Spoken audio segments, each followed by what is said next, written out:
자, 그러면은요, 우리 한번 기도하고 오늘 귀한 말씀 다 같이 받겠습니다.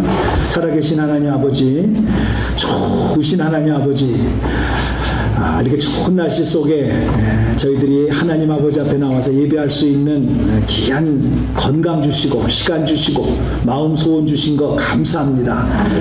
이 세상에 살면서 세상 소리 많이 들었습니다. 또 세상 말 많이 했습니다. 오늘 이 시간 성령의 도우심으로 위로부터 내려오는 하늘에 속한 신령한 은혜의 말씀을 받기를 원합니다. 힘들고 어렵지만은 성령의 도우심으로 오늘 하나님 말씀을 잘 경청해서 하나님이 우리의 인생 속에 귀한 열매를 맺기를 원하시는데 귀한 열매가 이 결실의 계절에 우리의 삶 속에 맺어질 수 있도록 하나님 도와주시고 또 우리가 준비된 마음 속에서 이 귀한 열매를 사모할 수 있는 복된 마음도 주시옵소서. 감사드리옵고 예수님의 이름으로 감사하며 기도 올리옵나이다. 주님의 높고 위대하심을 찬양합니다.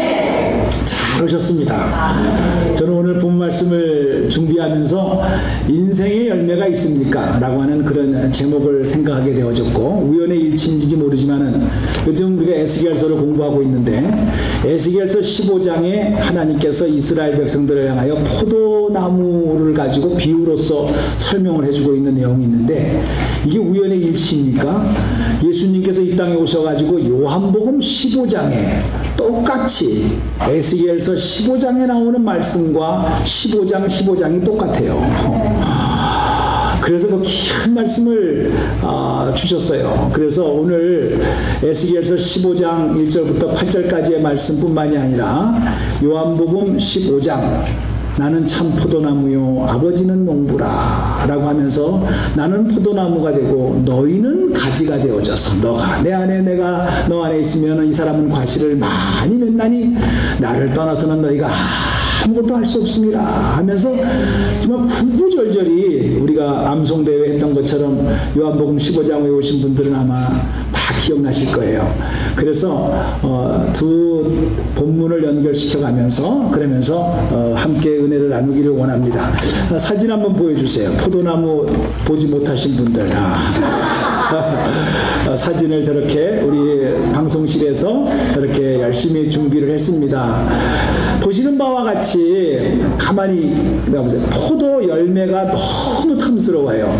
한국 식품 많이 갖다 놓으세요. 아마 많이 팔릴 거예요. 오늘 설교하는 후에. 저 보라색에다가 한번 그걸 깨물면은 그 안에 단맛과 주이씨가 나오면서 그냥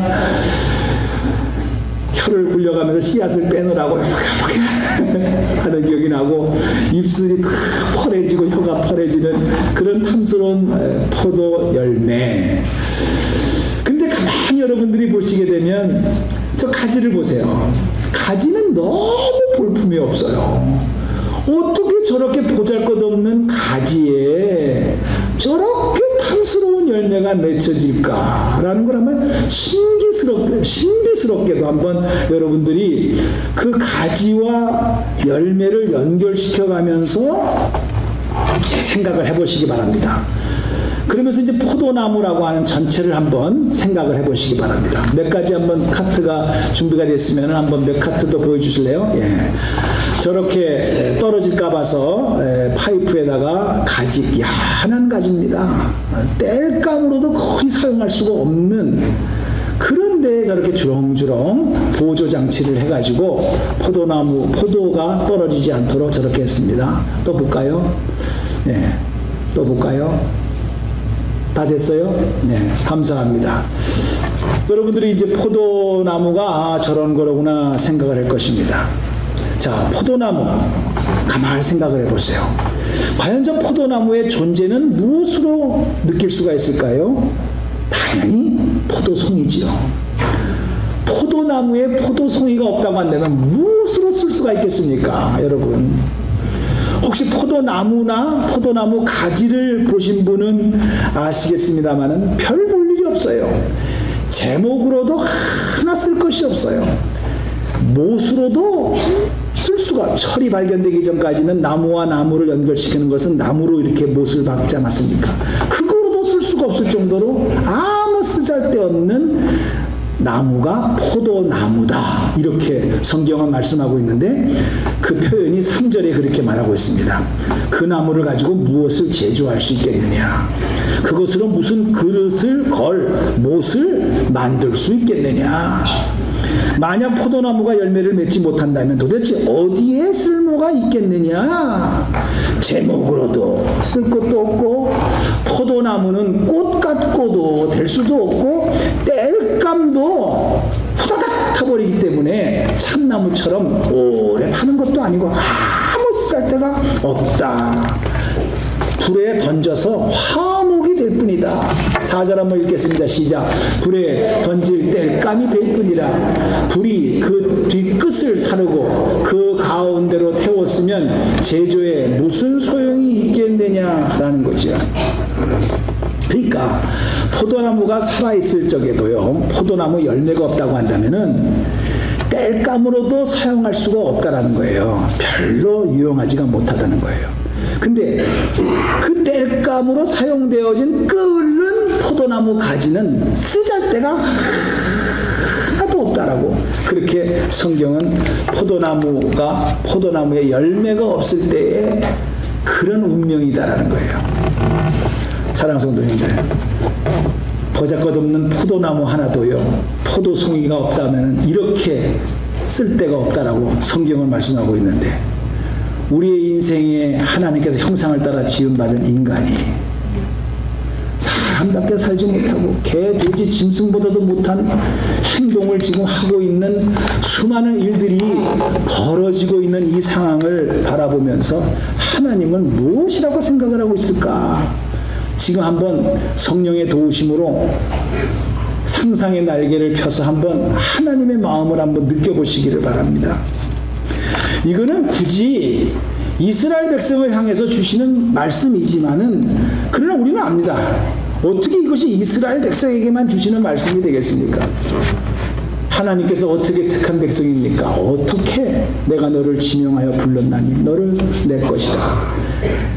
우리나라가 36년 동안 일본 나라의 핍박을 당했어도요, 아직도 70년이 흘렀는데도 그런 잔재가 남아있는데, 독도는 누구네 땅이냐? 아직도 지금 싸우고 있는데, 이스라엘 백성이 430년 동안 애굽에서 종노릇했다고 그랬어요. 여러분, 잘 생각하셔야 될 것입니다. 이스라엘 백성들이 430년 동안 애굽에서 종노릇할 때 그동안 보아왔던 게 뭘까요? 하나님을 봤을까요?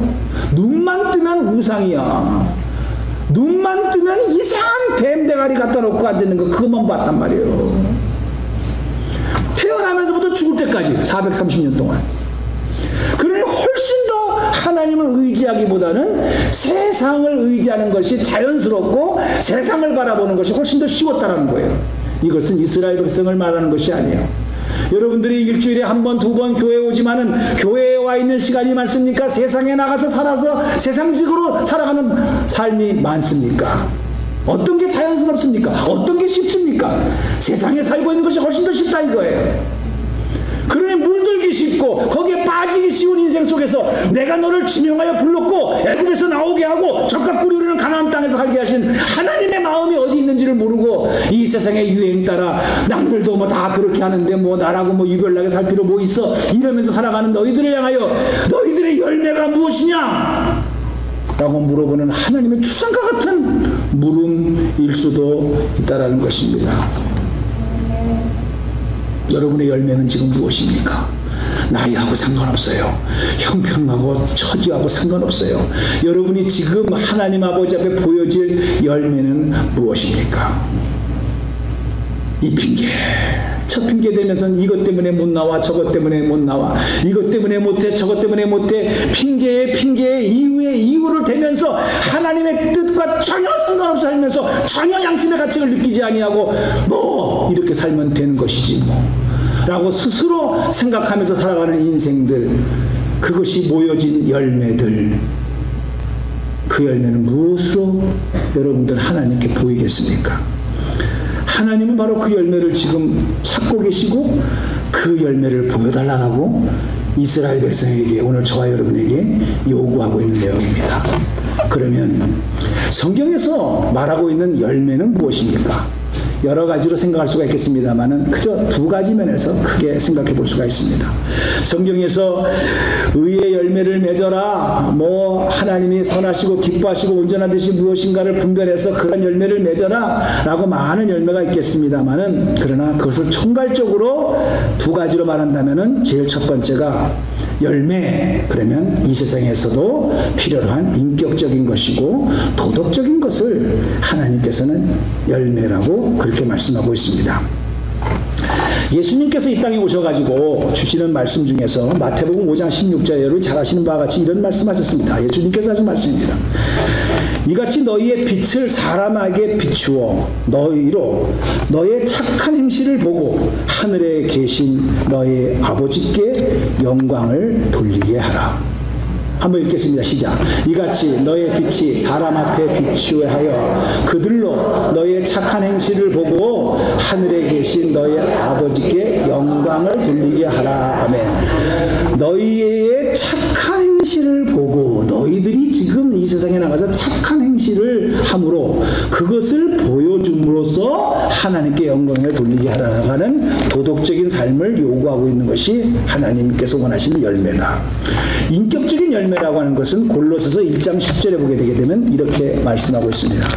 주께 합당하게 행하여 범사에 기쁘시게 하고 모든 선한 일의 열매를 맺게 하시며 하나님을 아는 것에 자라게 하시고. 골로새 1장 10절 시작. 주께 합당하게 행하여 범사에 기쁘시게 하고 모든 선한 일의 열매를 맺게 하시며 하나님을 아는 것에 자라게 하라 그랬어요. 하나님을 아는 것에 자라게 하라. 이것은 하나님의 인격입니다. 하나님의 마음입니다. 그것을 자라나도록 너희들이 선한 행실을 해라. 도덕적과 인격적인 면에서 표현을 하고 있는 것을 봅니다. 두 번째로는 하나님께서 열매를 원하신다라고 할 때 그 열매는 또 한 가지 말한다면은 영향력을 말하고 있는 것을 봐요. 영향력. 잠언서 11장 30절을 보게 되면 의인의 열매는 생명나무라 지혜로운 자는 사람을 얻느니라 라고 말씀하고 있어요. 자, 저와 여러분이 예수 그리스도 안에서의 의인으로 인정을 받았다고 한다면 의인으로서의 삶의 열매가 있는데 그 열매는 생명나무라는 거예요. 조금 말이 어렵죠? 근데 그 생명나무가 지혜로운 자는 사람을 얻는다 이렇게 말씀하면서 열매를 바로 영향력이 있는 사람으로 살아가는 것이 바로 열매를 맺는 삶이다라는 거예요. 무슨 뜻이냐? 생명의 근원은 하나님이시거든요. 그러니까 의인의 열매는 생명나무라는 말은 내가 생명나무가 될 수가 없어요. 생명나무 대신 하나님 아버지 앞에 죽은 나무가 접붙임을 당하는 거죠. 전도를 통해서. 그래가지고 접붙여서 죽은 나무가 영원한 생명 대신 하나님의 생명을 이어받아서 비로소 죄와 허물로 죽었던 너희들을 살리는 역할을 감당할 수 있는 사람. 이게 바로 의인의 열매다. 복잡하게 말하지 말고 한마디로 주장하면 전도라는 거예요. 이게 생명 대신 예수를 전하는 것, 이게 예수 믿는 사람의 가장 귀한 열매 중에 하나다라고 성경은 말씀하고 있어요. 너무나도 동떨어져 있는 우리의 인생을 바라보면서 하나님께서 왜 이런 말씀을 하실까라는 생각과 함께, 그러면 이 결실의 계절에 이제 올해에도 이제 3개월도 안 남았는데 올해 안에 내가 어떤 결실을 가지고 한 해를 마감할 것인가, 이쯤 되면 한번 생각해 볼 수 있는 그런 계절이 왔는데 그럼 어떻게 그 열매를 맺을 수가 있을까라고 하는 것.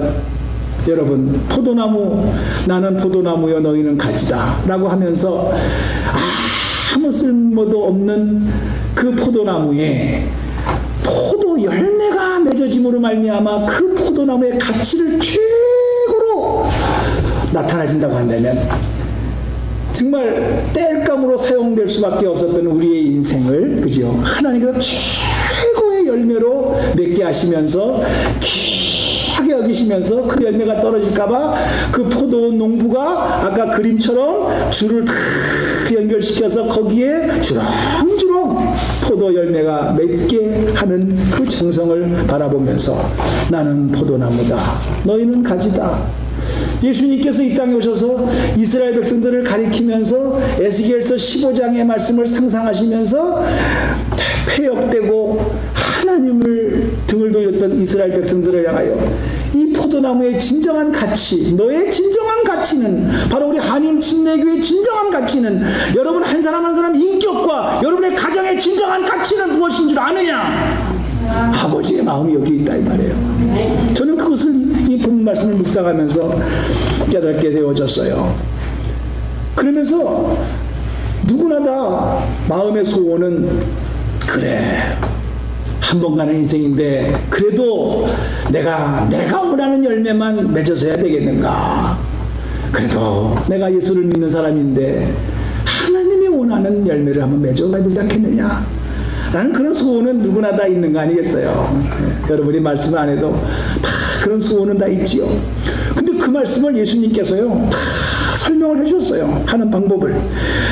요한복음 15장을 보게 되면은 계속해서 강조하고 있는 내용은, 너희는 내 안에 거하라, 내가 너 안에, 너가 내 안에 있으면 내 안에 거하라 라는 말이에요. 이래야 열매를 맺을 수 있다.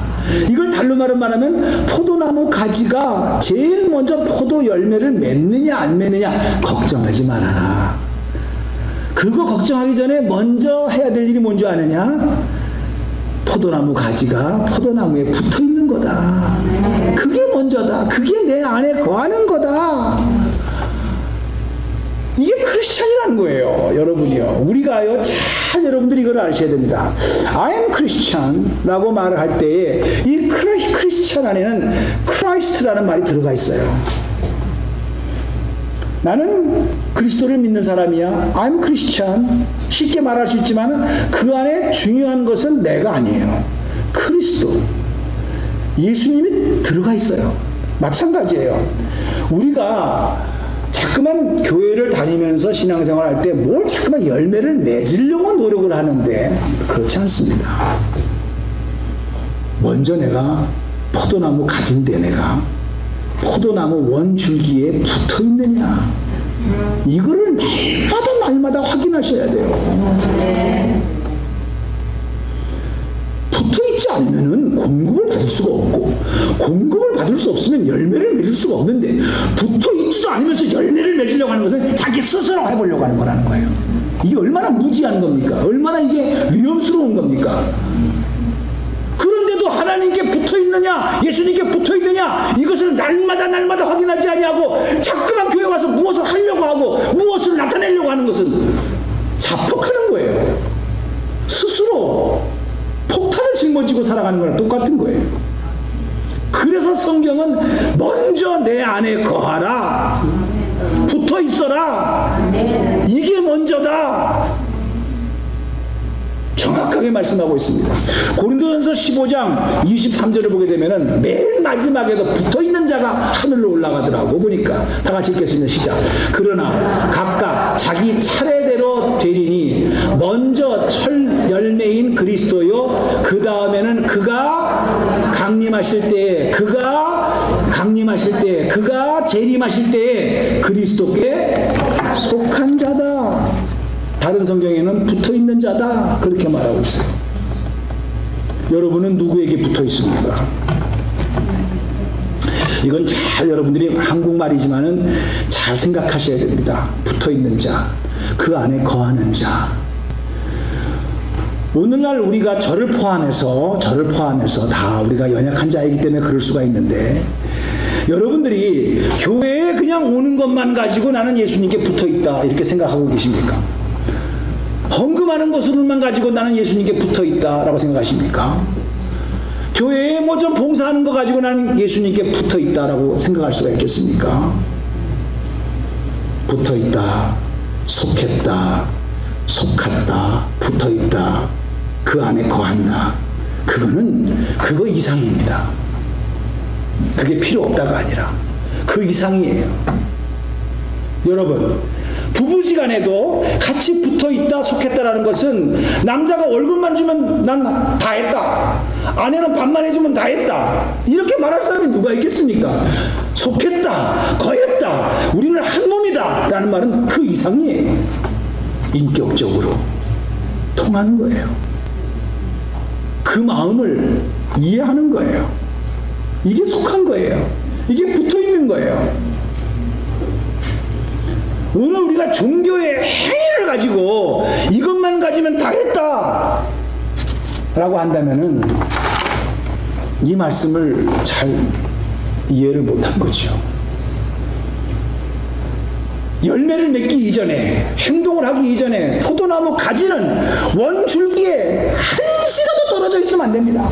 항상 붙어 있어야 되고, 뿌리로부터 오는 영양분을 줄기를 통해서 가지까지 연결되는데 붙어있는 자에게 연결되어지는 것이지, 붙어있지도 않은데 어떻게 영양분이 공급이 되겠습니까? 이것은 한순간에 세상적으로 싹 살다가 떨어져 있다가 주일날 와서 잠깐 붙어있고 또 떨어지고, 붙어있고 떨어지고,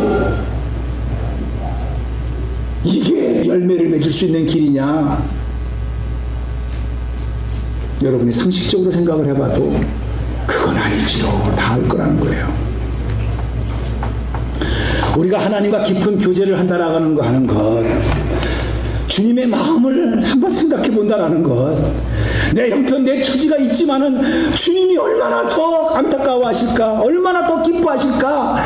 내 형편과 처지 속에서 내 입장만 내세우는 것이 아니라 잠시 예수님의 마음을 생각해 보는 것, 이게 붙어 있는 거예요. 생명의 근원 대신, 창조주 대신 그분과 내가 만일에 막힘이 없이, 거꾸로움이 없이 살아간다면 얼마나 멋있겠습니까? 이것을 구체적으로 예수님께서 두 가지로 말씀을 해주셨습니다. 요한복음 15장에 나오는 말씀입니다. 우리가 예수님과 함께 정확한 영양분을 끝까지 받으려면 우선 내 자신이 정결케 되어야 된다는 것을 여러분들이 한번 생각해 볼 필요가 있습니다. 요한복음 15장 1절에서부터 2절까지의 말씀을 보게 되게 되면, 나는 참 포도나무요 내 아버지는 농부라. 무릇 내게 붙어 있어 열매를 맺지 아니하는 가지는 아버지께서 그것을 제거해 버리시고, 무릇 열매를 맺는 가지는 더 열매를 맺게 하려 하여 그것을 깨끗하게 하시느니라. 여기에 해답이 다 나와 있어요.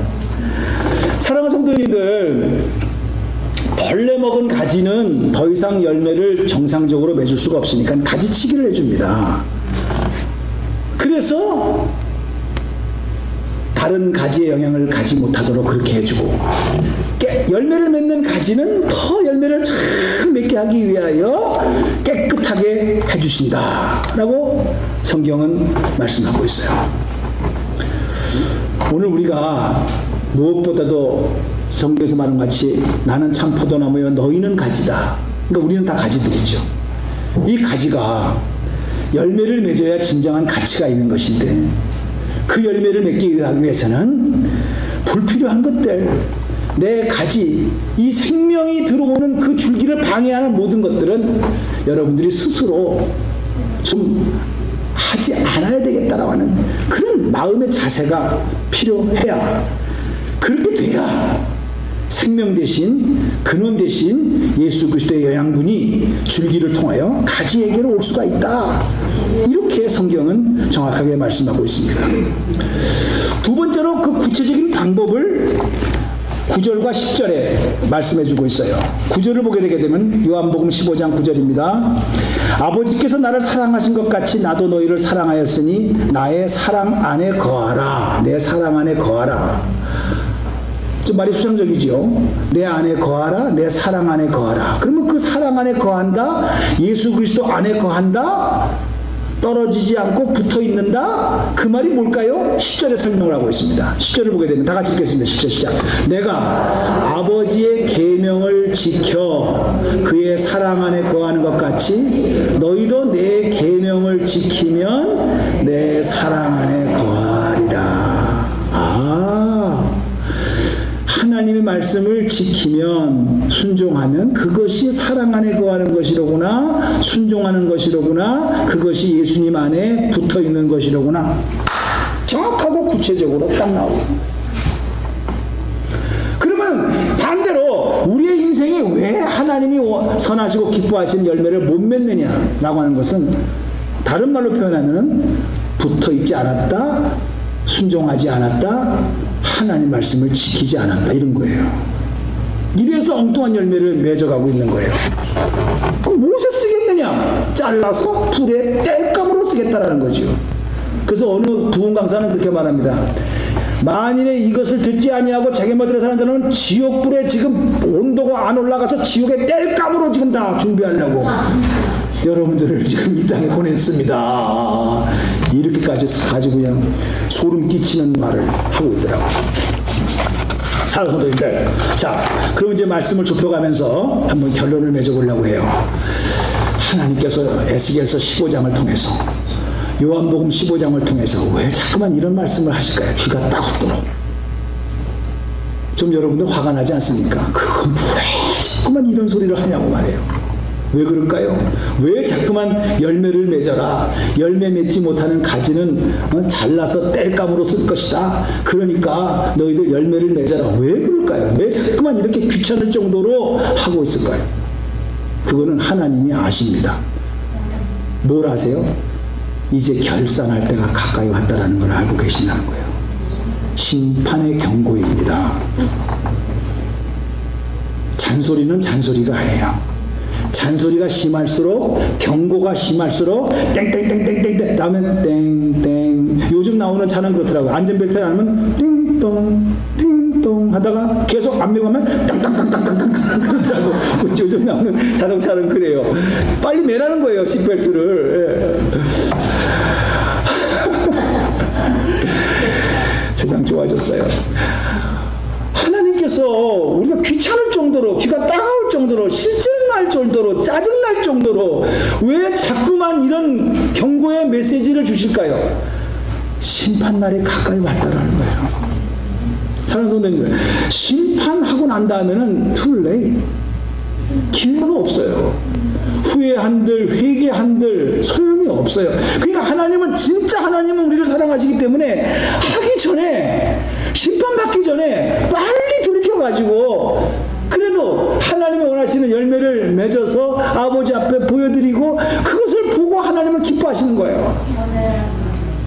여러분은 지금 이 세상을 살면서 무슨 열매를 맺으려고 하십니까? 그리고 무슨 열매를 가지고 하나님께 나아가려고 하십니까? 그리고 그것을 위해서 지금 무엇을 노력하고 있습니까? 나는 이것만 있으면, 이 열매만 있으면 세상에서 멋있게 살았다라고 인정받을 것이다. 받을 수 있겠지만 하나님으로부터 인정받을 수 있는 열매는 무엇입니까? 한번 심각하게 여러분들이 생각을 해보셔야 됩니다. 이거는 이 순간만큼은.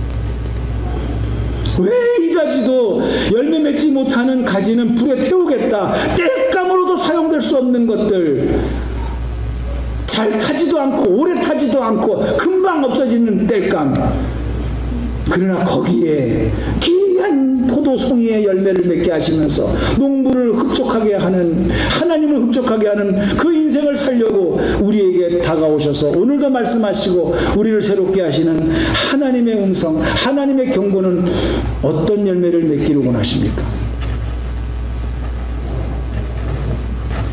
저는 여러 가지 열매가 있겠다고 생각합니다만은 저는 결코 목살에서 그런 말이 아닙니다. 여러분 오해하지 마세요. 여러분이 너무 잘 아시는 천하보다 귀한 생명이라고 했어요. 그렇게 귀가 따갑도록 들었던 말씀입니다.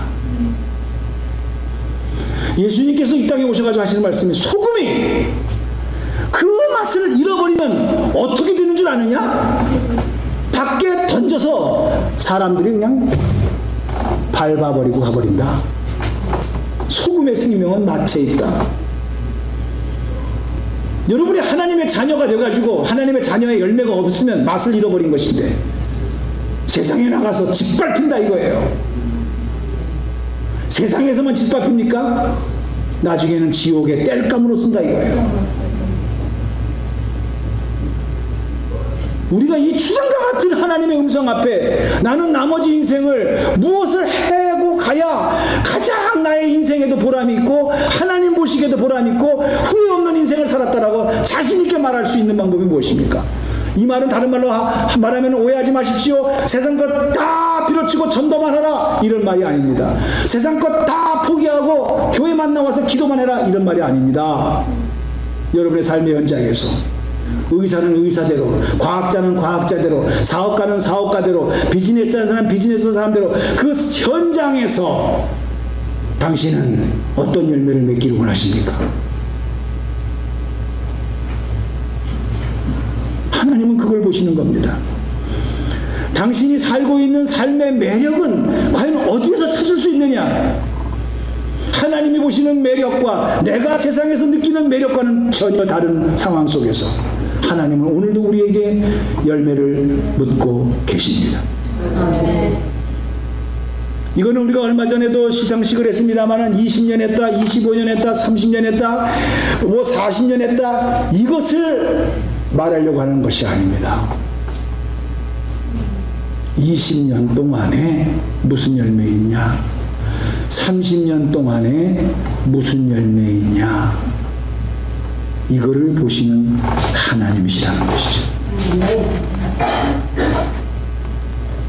저는 가을에 결실의 계절에 다 우리 샌안토니오에 나가서 전도합시다 이런 말 하려고 하는 것이 아닙니다. 여러분들이 예수님께 붙어 있느냐 하는 것을 다시 한번 확인시켜 드리고 싶습니다. 붙어 있지도 않는데 예수님과 교제하지도 않는데 하나님의 말씀 한 구절도 읽지도 않는데 무슨 열매를 맺겠다고 하십니까? 그런 사람은 오히려 가만히 있는 게 도와주는 겁니다. 하면 할수록 문제만 일으킬 수 있는 사람입니다. 왜? 자기 생각대로 하니까. 너가 내 안에, 내가 너 안에 있으면 이 사람은 과실을 많이 맺나니. 주님과의 한 몸입니다. 교제입니다. 마음을 엽니다. 주님의 마음을 생각해 보는 겁니다. 내 마음, 내 아픔이 있습니다. 그럼에도 불구하고 주님이 얼마나 아파하실까? 얼마나 이 일을 하면 주님이 기뻐하실까? 이거를 먼저 생각하는 것이 그 안에 거한다는 겁니다. 예수님께서는 그렇게 말씀하셨고 에스겔은 그렇게 거하지 못한 이스라엘 백성들을 향하여 딸깍 뺏길 수밖에 없구나. 여호와의 말씀이 내게 임하여 가라사대 에스겔아 이 말을 전해라. 내가 어떻게 해서 애굽에서 불러내어져서 여기까지 왔는데 네가 나를 배신하고 우상 앞에다 절을 하고 네가 나를 배신하고 하나님의 뜻대로 행하지 아니하고 엉뚱한 짓을 행하면서 이 나라 꼴이 이렇게 되어졌구나. 내가 오래 참고 그래서 선지자를 보냈건만 너희들이 오히려 그 선지자를 죽이고 하나님을 배신하고 이방 풍습대로 살았구나. 내가 더 이상 용서치 않겠다. 심판하겠다. 이 말을 전해라. 그래서 너희들이 바벨론 포로에 끌려와서 이렇게 그발강가에서 사는 거다. 여러분, 남의 얘기입니까? 이 얘기가 이스라엘 백성에게만 주시는 얘기입니까? 내가 어떻게 해서 너를 하나님의 자녀로 삼았는데 예수 그리스도의 십자가의 보혈로 내가 피로 값주고 너를 샀는데 그 은혜를 모르고 이 세상에 썩어질 것에 대해서 생명 바치고 시간 바치고 물질 바쳐서 그래서 이상한 짓 하고 그러면서 내 돈 갖고 내가 하는데 당신이 무슨 할 말이 많아 이런 핑계나 대가면서 살아가는 너의 인생 마지막이 어떻게 되겠느냐? 뗄감밖에 쓸 수가 없다. 아버지의 마음입니다. 사랑하는 성도님들, 오늘 저와 여러분이 이 시간 여러분의 많은 해결되어져야 될 일들이 많이 놓여져 있는 거 저도 한 인간으로서 이해는 갑니다. 그러나 그것만 고민하고 간다면 여러분의 인생에 무슨 가치가 있겠습니까? 아예 안 태어난 게 낫지. 근데 하나님이 태어나게 하셨어요. 그리고 이 복음을 듣게 하셨어요. 그러면 그 많은 문제가 있음에도 불구하고 하나님, 내가 있는 모습 그대로 아버지 앞에 오늘 말씀을 듣고 내가 이제 하나님의 마음을 가지고 소금이 맛을 잃으면 소용이 없듯이 내가 하나님의 자녀로서의 맛을 잃지 않도록 다시 한번 다짐해 봅니다. 이 시간에 오셔서 우리를 다스려 주시옵소서. 이런 복된 기도가 나오기를 주님의 이름으로 축복합니다. 기도하겠습니다. 하나님, 이미 맛을 잃은 소금처럼 열매 없는 포도나무처럼 내 삶이 변질